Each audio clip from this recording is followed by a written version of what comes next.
Caminhando, então, saindo dessa parte histórica, em que analisamos tanto a realidade do Brasil colônia, quanto o Brasil império, sua influência no modelo do município português, né, o município gaulês, o direito visigótico, né, a proliferação de vários centros de poder até se chegar no município romano.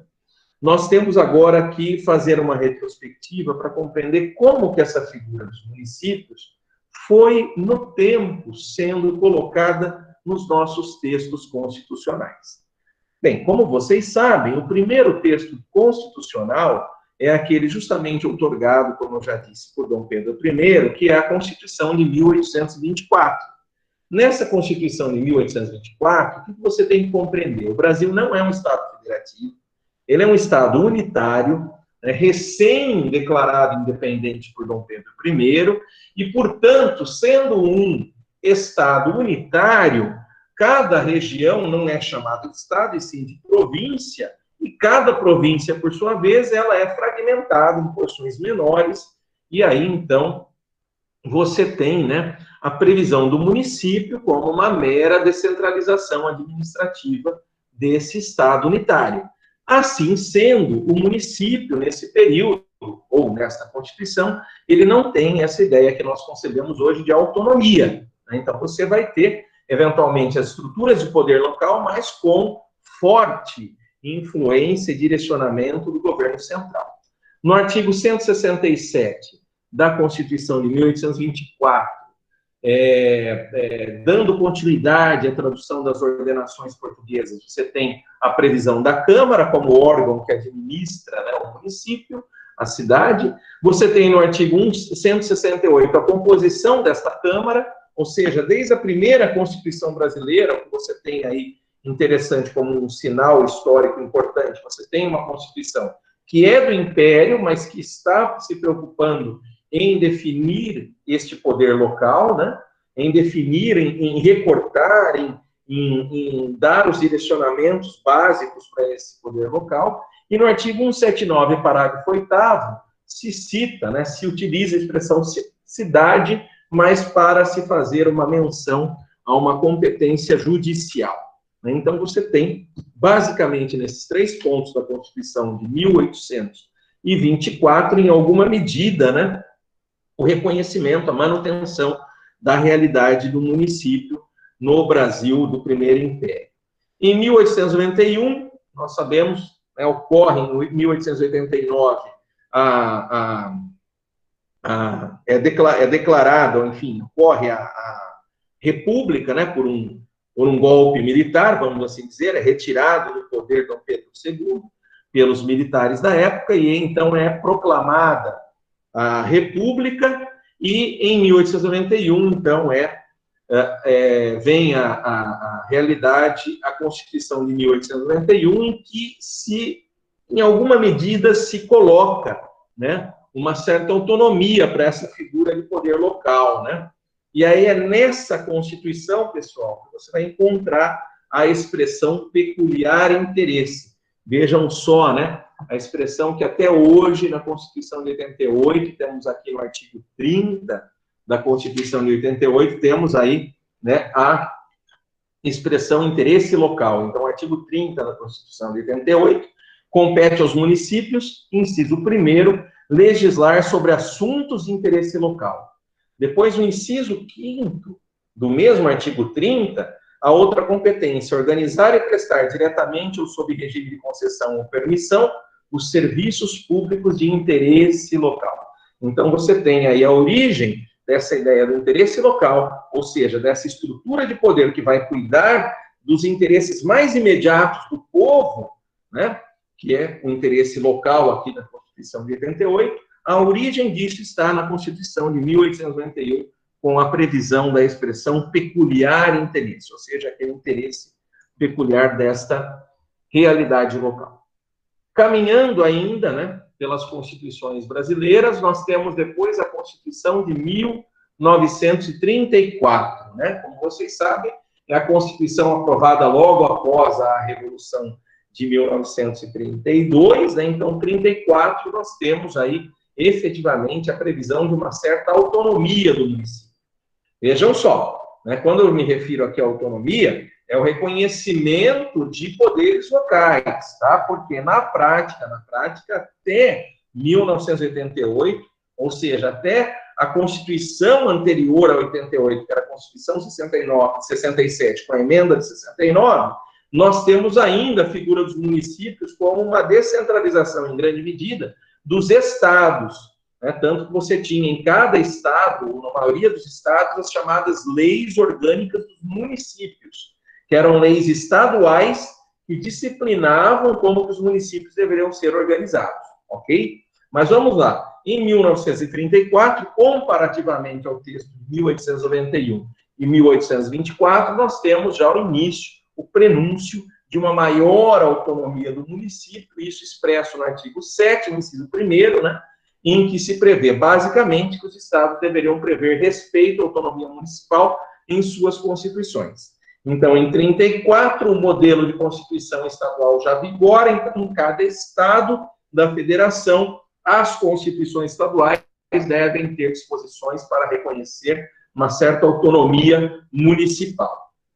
No artigo 13 da Constituição de 1934, você tem aí o prenúncio exatamente desse modelo atual, né, que você encontra no artigo 30 da nossa Constituição de 88, né, esse modelo de definição de competências, tanto materiais quanto legislativas do município. Então, você tem aí já, né, um amadurecimento maior dessa autonomia. E no artigo 10, a distribuição da receita tributária entre Estado e município, né, retornando ao município 20% daquele imposto que foi cobrado ali.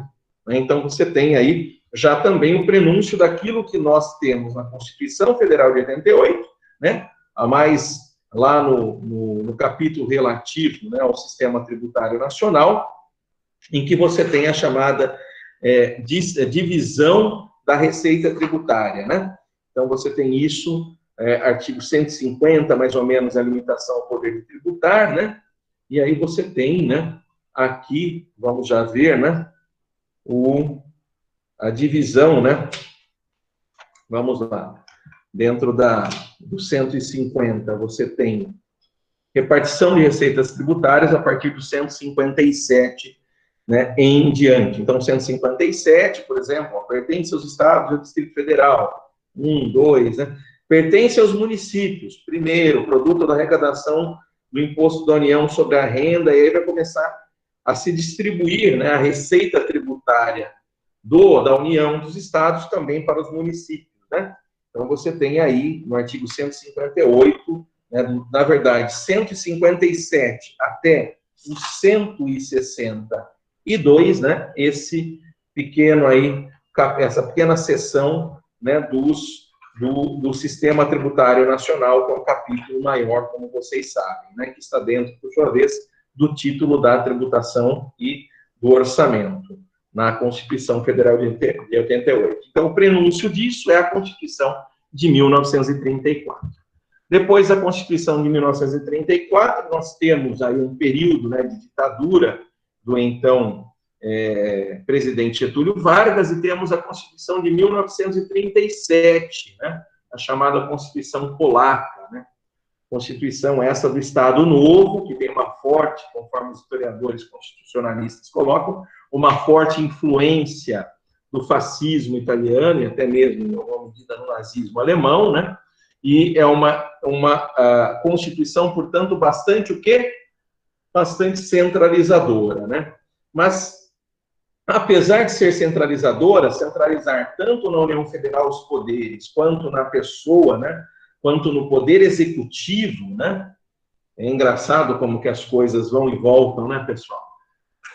Porque você tem na Constituição de 37 uma ditadura de Getúlio Vargas, uma Constituição autoritária, de um governo autoritário, com grande concentração de poder, onde? Na União Federal e mais, né, dentro do Poder Executivo Federal, né? Depois você tem período 64 a 85 do governo militar, que outra vez, Constituição de 67 vem, né, com esse mesmo viés. Se você estudar a Constituição de 67, você vai ver o viés autoritário com concentração de poder na União Federal e na União Federal, por sua vez, o poder concentrado no poder executivo, né, com menos poderes ao poder legislativo e ao poder judiciário, né? Então, prevalência do poder no poder executivo. E parece, né, que nesse momento atual que estamos vivendo, volta e meia, ouvimos, né, algumas ideias que relembram essas épocas, de se dizer que em algum momento o judiciário está extrapolando, o legislativo está extrapolando, quando abre uma CPI, né, à luz do texto constitucional, o Supremo, quando diz, olha, reunir 1/3 de parlamentares é direito do legislativo, direito da minoria de se instalar uma CPI, vem o sujeito, o presidente da República, e diz, isso é um abuso, né? Está agindo politicamente? Não está conforme o texto constitucional, em que os poderes, né, como nós sabemos, pelo menos por enquanto, né, num regime democrático, devem ser autônomos e harmônicos entre si, né?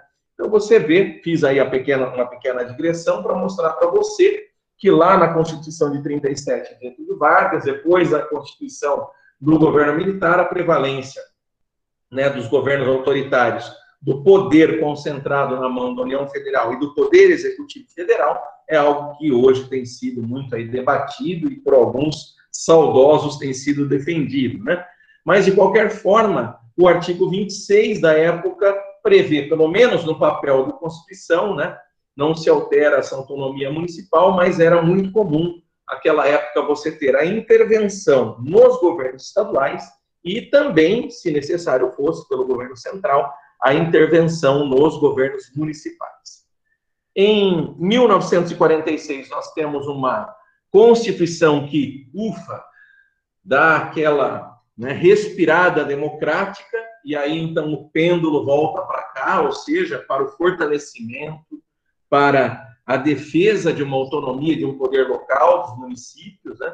E aí se desenha, efetivamente, aquilo que, pela nossa tradição histórica constitucional, nós temos até hoje na Constituição, ou seja, previsão de competências federais, materiais, legislativas. Onde está isso? Bem, você já tem que saber, mas está aqui, artigos 22, 23, 24, 25, 26, até o artigo 30, né, da Constituição.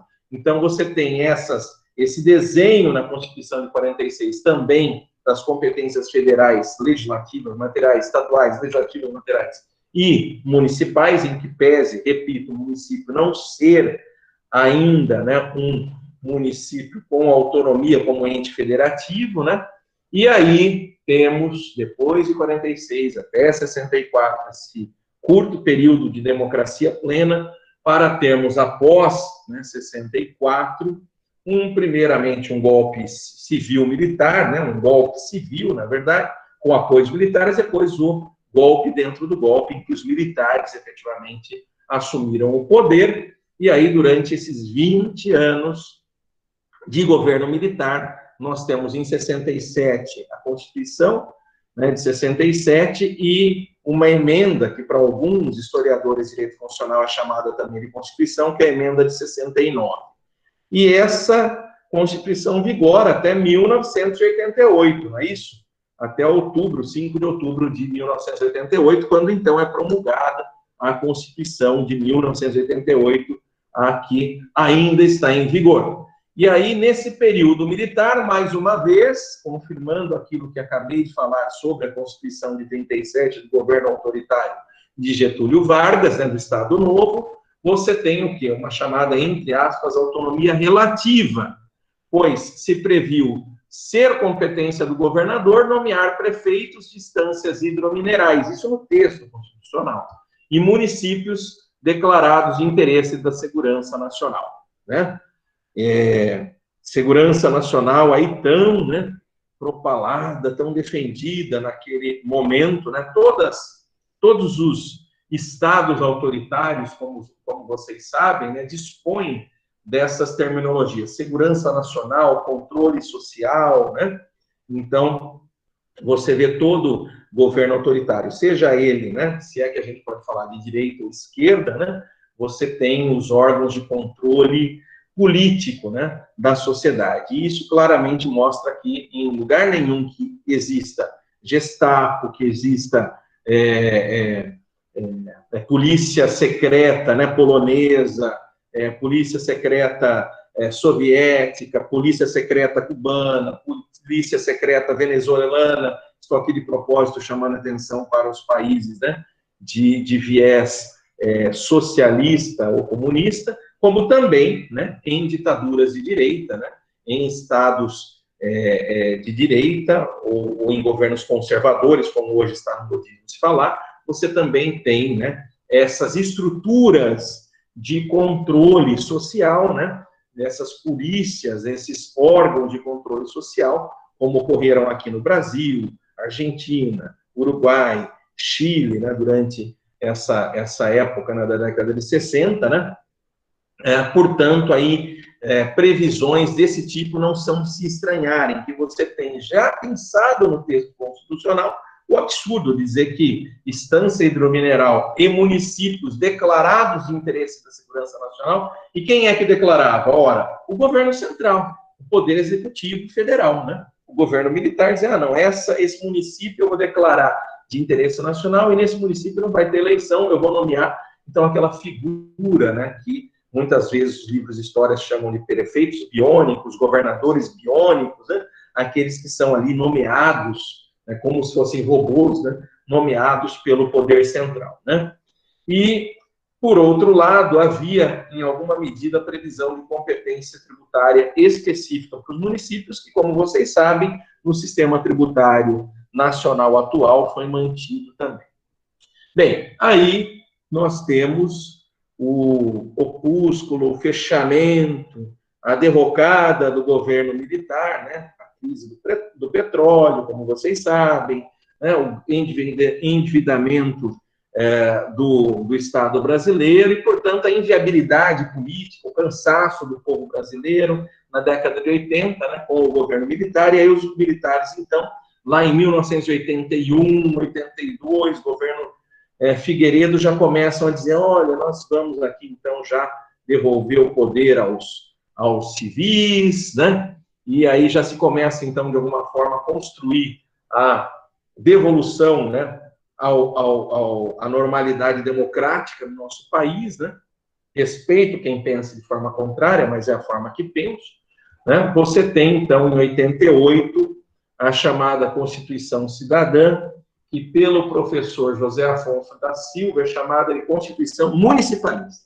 Aliás, o professor José Afonso da Silva, como eu falei agora há pouco na aula anterior da manhã, ele apelidou a Constituição brasileira de uma Constituição eminentemente ambientalista, né? Ela é uma Constituição ambientalista, ela é uma Constituição urbanista, porque também cita, né, função social da cidade, como eu falei na aula anterior, e também é uma Constituição municipalista, porque é uma Constituição que vem justamente pela Assembleia Nacional Constituinte, muito influenciada, inclusive por juristas municipalistas que defendem, né, esta autonomia do município brasileiro e o seu reconhecimento como uma realidade local, mas como um ente da federação. Existem críticas de alguns doutrinadores ainda hoje, no sentido de que, se fosse para ser, né, se fosse realmente um município, um ente federativo, ele teria que ter também o poder judiciário. Nós não temos poder judiciário municipal, temos o executivo e o legislativo, e por isso alguns doutrinadores dizem que ele é um ente federativo meio capenga, porque falta a ele o poder judiciário próprio, né? Mas é fato que, comparativamente a todos os outros textos constitucionais, a Constituição de 88 vem e nos prevê expressamente símbolos próprios do município, artigo 13, né, artigo 13 da Constituição Federal, nos diz, né, sobre os símbolos próprios, né, do município. Aqui temos artigo 13, né, a língua portuguesa é o idioma oficial da República Federativa do Brasil. Parágrafo 1º, são símbolos da República Federativa do Brasil a bandeira, o hino, as armas e os selos nacionais. Parágrafo 2º, os estados, o Distrito Federal e os municípios poderão ter esses símbolos próprios. E aí você me pergunta, onde estão esses símbolos próprios? Onde eles são definidos? Eles são definidos na Lei Orgânica Municipal, que, segundo alguns municipalistas mais fervorosos, chamam de Constituição Municipal, Mas, enfim, é a lei orgânica municipal quem prevê esses símbolos, né? Normalmente a bandeira também, o hino, né? E o selo, né, do município, né? Então, aquilo que, o brasão, né, que caracteriza o município. Muitas vezes você tem uma descrição sobre esse brasão, etc. Mas são as leis orgânicas municipais. Relembrando, retornando um pouquinho, pessoal, como eu falei agora há pouco, sob até a Constituição de 67, antes da abertura democrática, da redemocratização na década de 80 e a Constituição de 88, você tem as chamadas leis orgânicas dos municípios, mas não como uma lei orgânica própria local, mas como uma lei orgânica estadual. Então, você tinha, por exemplo, em São Paulo, a lei orgânica dos municípios, você tinha no Rio Grande do Sul a lei orgânica dos municípios, até comparativamente a lei orgânica dos municípios do Rio Grande do Sul conferia, que era uma lei estadual, conferia poder aos municípios localmente terem as suas próprias leis orgânicas, o que não ocorria, por exemplo, na lei orgânica dos municípios do estado de São Paulo e de outros estados da federação. Além dos símbolos próprios, aí comprovando, né, que a Constituição era chamada de municipalista, né, ela realça o papel do município enquanto ente da federação, nós temos aí reconhecida a sua autonomia, no artigo 18, né, em que você tem, né, a previsão, né, da autonomia do município, artigo 18, os seguintes termos: a organização político-administrativa da República Federativa do Brasil compreende a União, os estados, o Distrito Federal e os municípios. Ponto. Então, temos aqui o ponto, né? A organização política administrativa compreende os municípios, todos eles autônomos, União, Estado, Distrito Federal e municípios autônomos, nos termos dessa Constituição, ou seja, esta Constituição vai desenhar, vai posturar essa autonomia. E aí nós temos, parágrafo 1º, Brasília é capital federal. Parágrafo 2º, os territórios federais integram a União, não existem mais, né, como vocês sabem. Parágrafo 3º, os estados podem incorporar-se entre si, subdividir-se ou desmembrar-se para se anexarem aos outros, formarem novos estados, tal. Uma disposição no parágrafo 3º do artigo 18 para os estados. E parágrafo 4º do artigo 18, que diz: a criação, a incorporação, a fusão, o desmembramento de municípios, assuntos esses que nós vamos estudar nas próximas aulas, far-se-ão por lei estadual, dentro do período determinado por lei complementar federal, e dependerão de consulta prévia, mediante plebiscito, as populações dos municípios envolvidos, após a divulgação dos estudos de viabilidade municipal, apresentados e publicados na forma da lei. Tá? Então, você tem aqui, né, as exposições do parágrafo 4º a respeito da criação, incorporação, fusão e desmembramento de municípios, conforme uma lei estadual, assim permitindo a criação, desmembramento, etc., que, por sua vez, ela tem os seus limites numa lei complementar federal. Tá? Artigo 18, parágrafo 4º, aqui já citado, o reconhecimento das transformações no município, né? Criação, incorporação, fusão e desmembramento. E aí nós temos, efetivamente, a definição mais precisa, mais clara, mais robusta da autonomia dos municípios a partir do momento em que o texto constitucional nos apresenta as competências legislativas.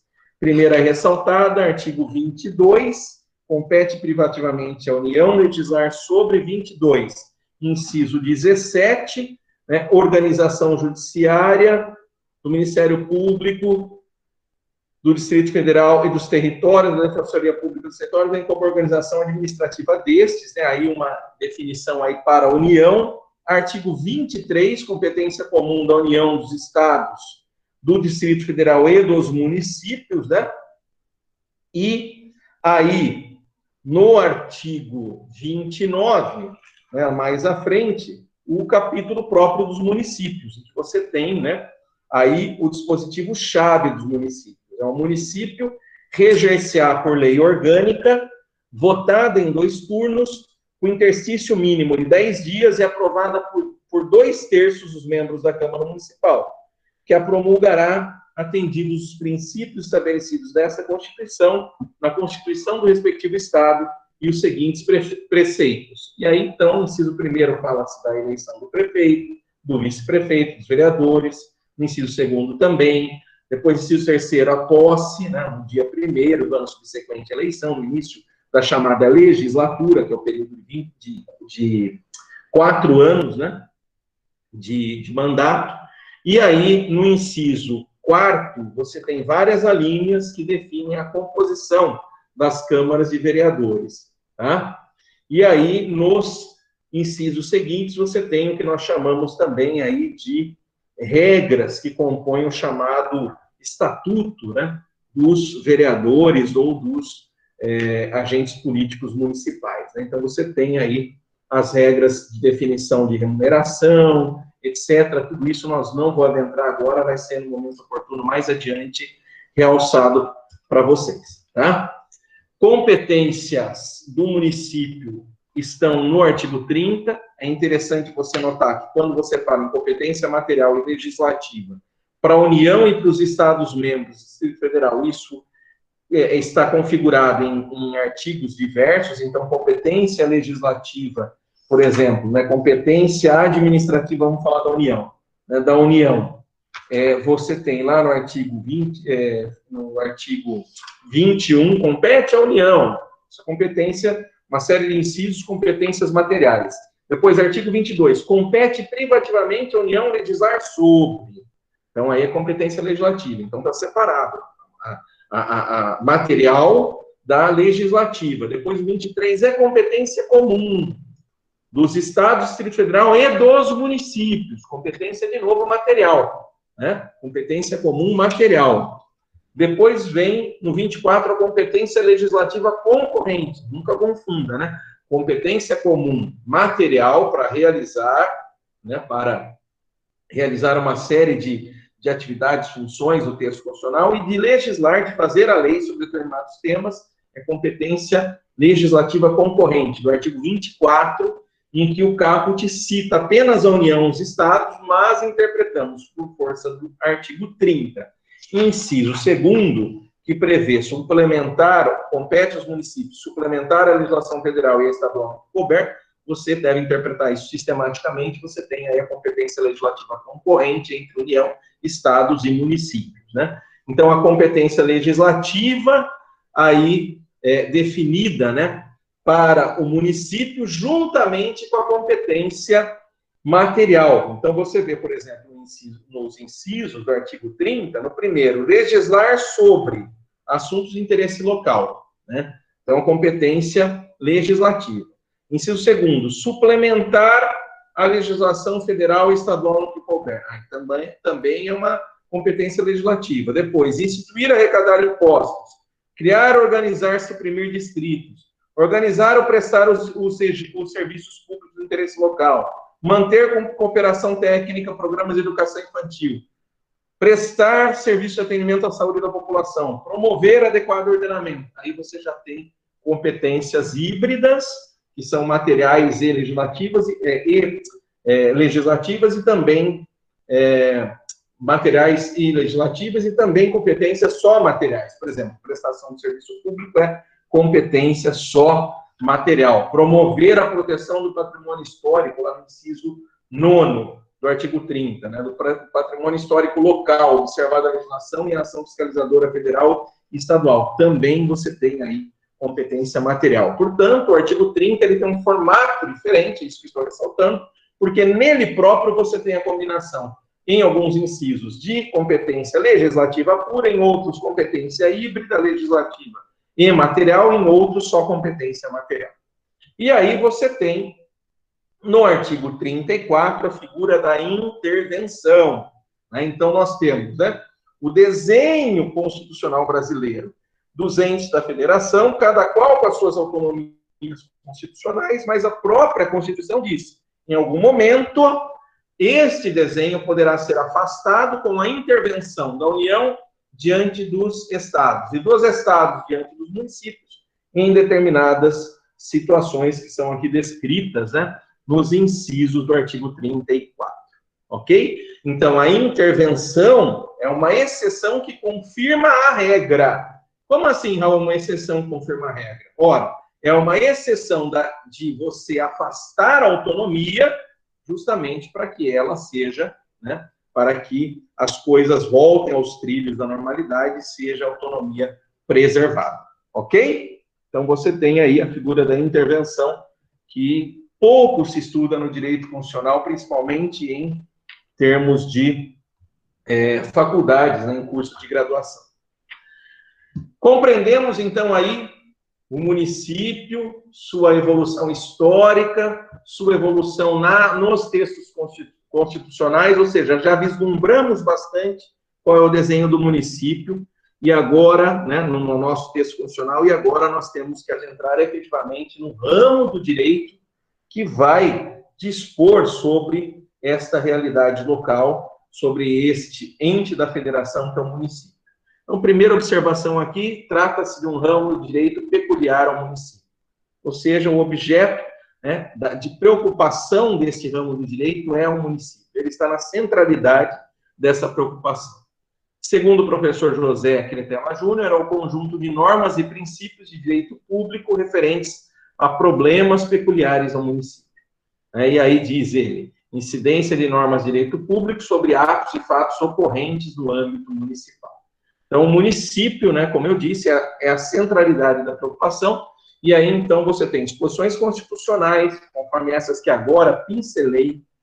Nos próximos capítulos da nossa disciplina, nós vamos analisar cada uma delas, né? Analisar, pelo menos, a maioria delas, mas com maior completude. E aí, né, essas normas e princípios de direito público têm aí como preocupação disciplinar as ações, né, as atividades do município. E aí, então, eu faço um resumo como conjunto de princípios e normas que disciplinam as relações jurídicas estabelecidas pelo ente público municipal. Antigamente, anoto aqui, havia uma discussão sobre a existência do direito municipal como um ramo autônomo em relação ao direito administrativo. Atualmente, com a autonomia municipal constitucional, ou seja, com todas essas disposições que conferem ao município em grande medida uma autonomia diferenciada, né, se comparado aos textos anteriores, você pode defender a existência de um ramo municipal, de direito municipal como um ramo próprio, principalmente para fins didáticos, com a incidência de outros ramos do direito. Né? Aqui está até repetido, incidência, eu não consertei esse slide, mas, enfim, não tome reparo disso, tá? Depois vou consertar esse slide. Mas a incidência de outros ramos de direito.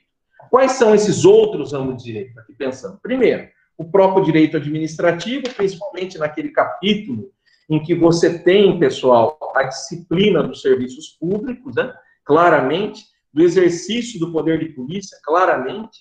O direito constitucional, nem se diga, né? Todas as atribuições municipais, os limites dela estão no texto constitucional.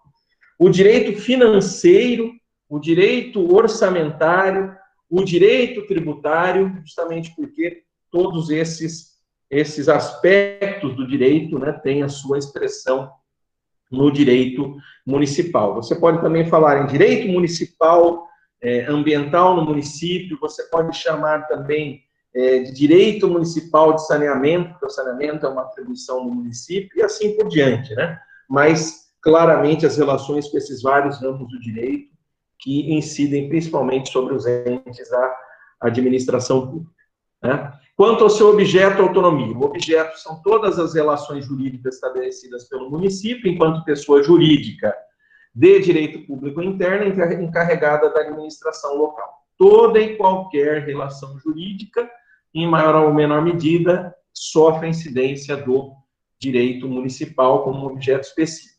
A autonomia para o professor José Cretela Júnior estaria presente pela existência do objeto próprio, o próprio município, a existência de um método específico e institutos típicos, além de um regime jurídico que ele chama de delineamento inconfundível, e ainda princípios peculiares que exorbitam ou afastam a aplicação de outros princípios de outros ramos. Né? De qualquer forma, nós podemos aqui dizer, pessoal, que o direito municipal brasileiro, ou o direito municipal em geral, ele é uma realidade, Por que é uma realidade? Porque ele pode ser aí encarado como um ramo autônomo. Porque em que pese, muitas vezes, não termos princípios específicos, mas em grande medida você tem um objeto muito específico e regras muito específicas para esse objeto, que é o direito municipal. A importância do estudo desse ramo do direito é inconfundível, né?